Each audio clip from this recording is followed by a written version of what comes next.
The highly anticipated Maextro RX has finally made its debut, positioned around the 300,000 RMB mark, which works out to roughly $44,640 in the United States.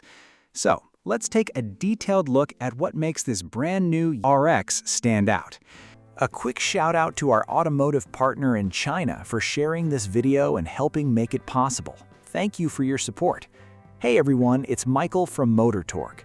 If you enjoy staying up to date with the latest automotive news, reviews, and industry updates, be sure to subscribe and hit the notification bell so you never miss any of our exciting content.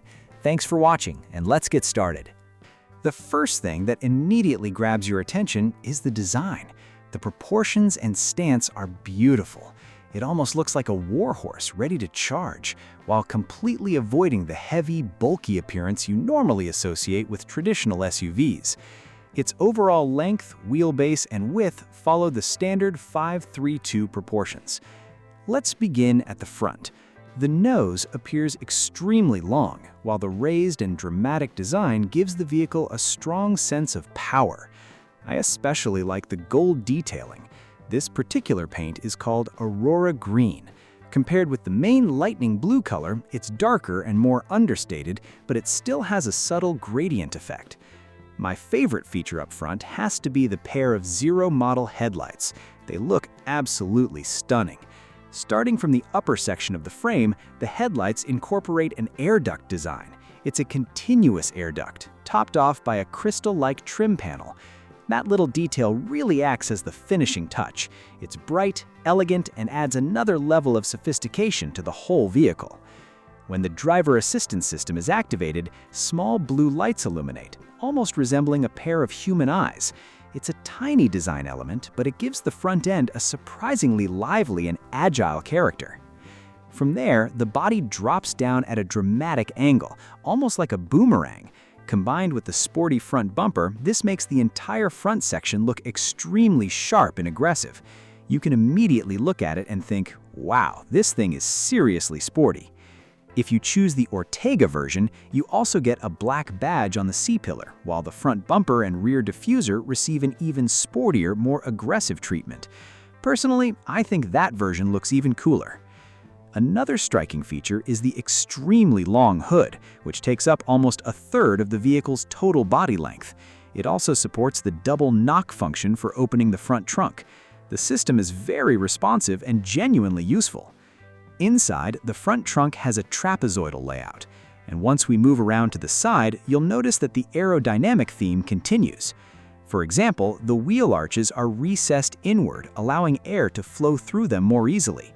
The RX is also available with a variety of wheel designs. This particular car is fitted with 21-inch wheels, which are my personal favorite. I think the version with the outward-facing wheel arches looks even cooler. And when you combine these blacked-out wheels with the green body color, the overall appearance comes together really nicely. Up near the side panel air duct, you can see two raised mounts. There's a blue strip positioned on top, but this isn't the small blue driver assistance light. It's simply a blue decorative panel. And then there's this camera, which is actually very important. It's neither a panoramic camera nor a solid-state LiDAR unit.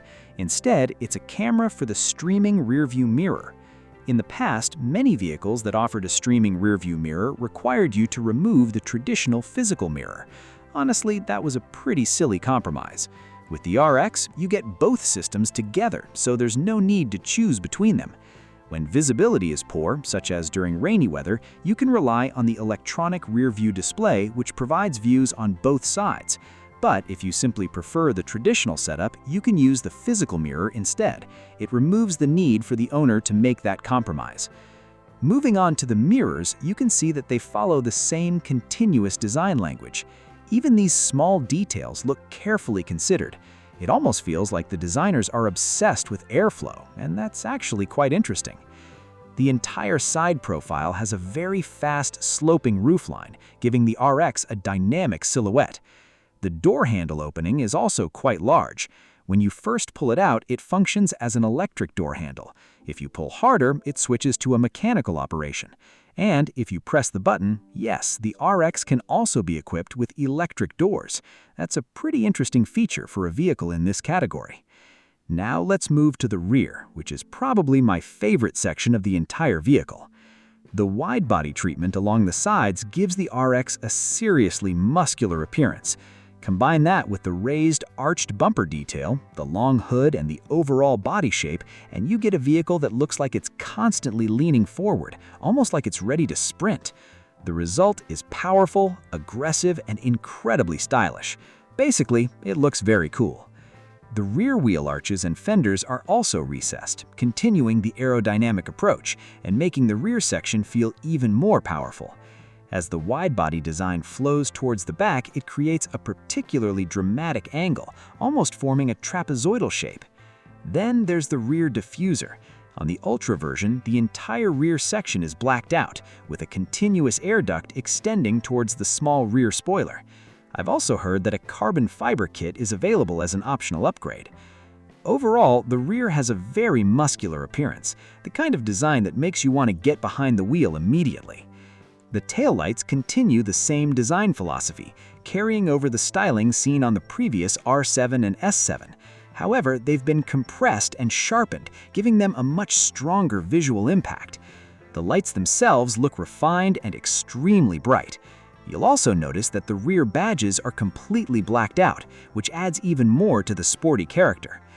The rear hatch also supports the KK or knock-on opening function, and it's incredibly convenient. You don't have to search around for a button or try to kick underneath the bumper. Those methods aren't always very effective. With this system, 2 knocks are all you need, which I find much more practical. I'm not sure whether the KK function can also be used to close the hatch. Oh, it can. You can close it with the same KK function. That's actually amazing. As for the trunk, the available space looks roughly like this.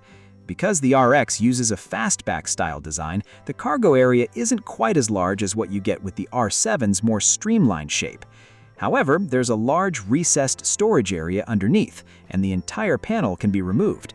So if you need additional cargo capacity, you can simply fold down the rear seats. Once those seats are folded, the available space becomes significantly larger, and you'll notice that the second row seat backs become quite flat when they're folded down. Let me show you exactly what I mean.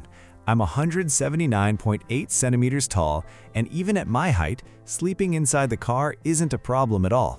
And remember, the front seats haven't even been moved forward.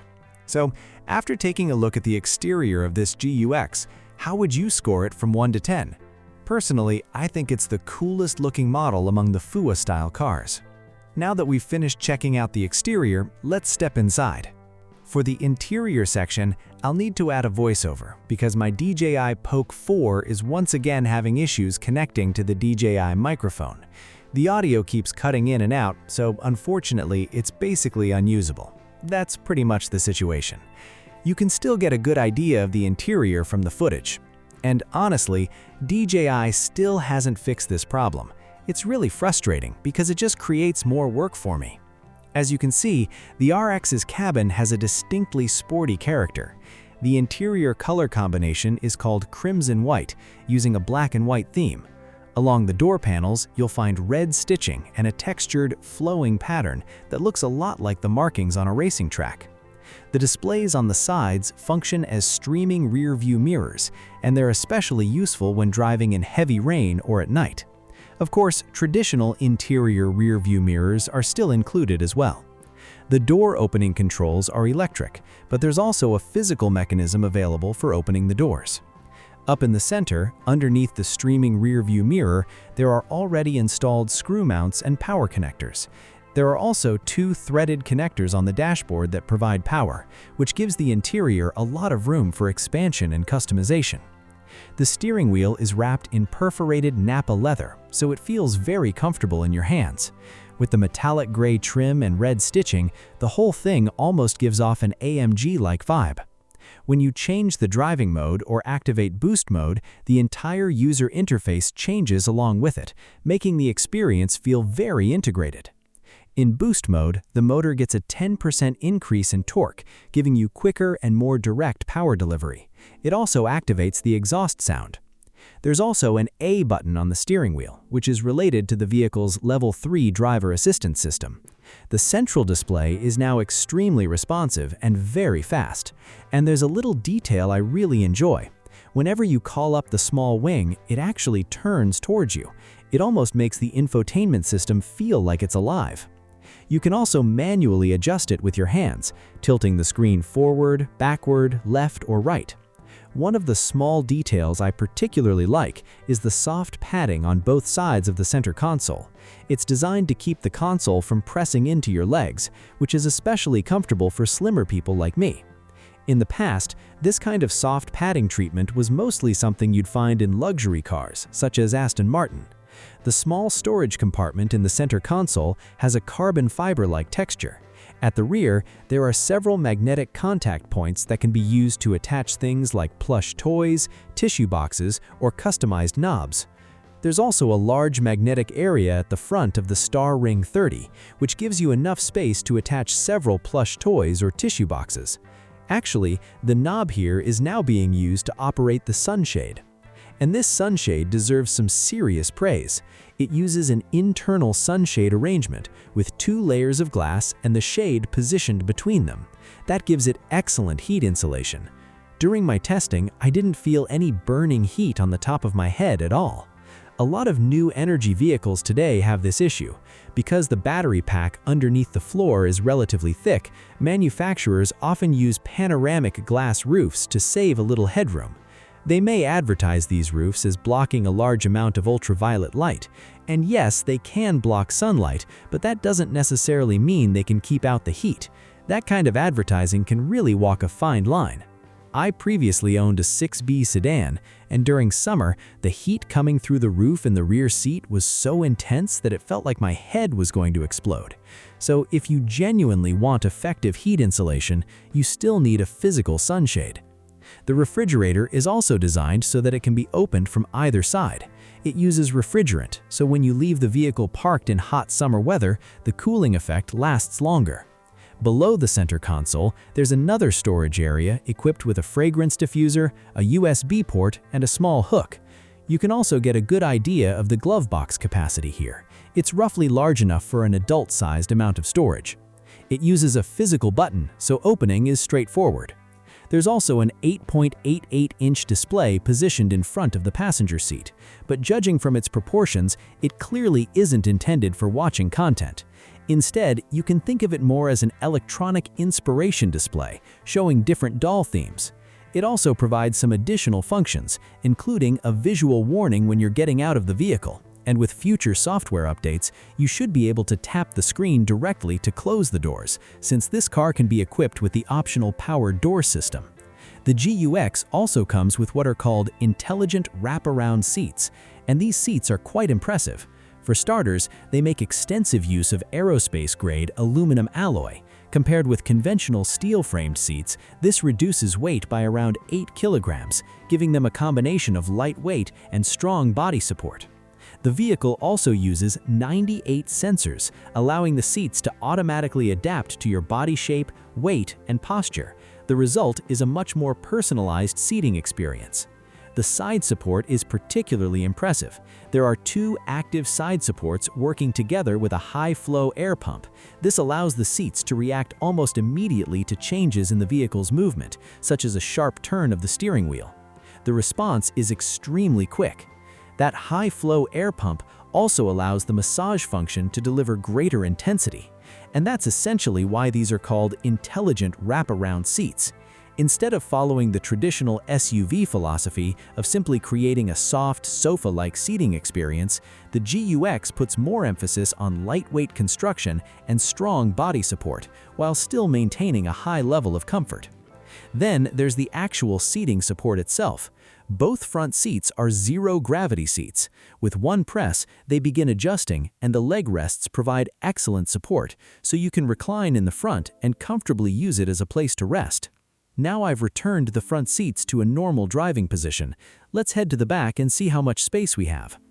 This is roughly what the rear space looks like. The reclining angle can be adjusted, and by using the button here, you can move the seat into a much more reclined position. I'm a 179.8 centimeter tall man from Shandong, and this is what the leg support, legroom, and headroom look like for me in the back. Overall, the comfort level is very good. You can recline the seats even further, and this is roughly what the maximum reclining position looks like. So yes, it's quite comfortable for sleeping. For me, the ability to recline the rear seats by a large amount is very important. The farther back you can recline, the more comfortable it becomes when you're trying to sleep. That's one of the key factors I consider when choosing a car. The center armrest can also be opened, revealing two backrest sections with a texture similar to Huawei carbon fiber. In the second row, there's a 100-watt Type-C port, along with a seat heating button. However, I did notice one missing feature. There isn't a magnetic mounting port behind the front seats. That means this car doesn't really support mounting tablets or similar devices in that area. So, after seeing everything this bike has to offer, are you tempted? At the moment, this is probably the coolest looking model in the entire HarmonyOS series, right?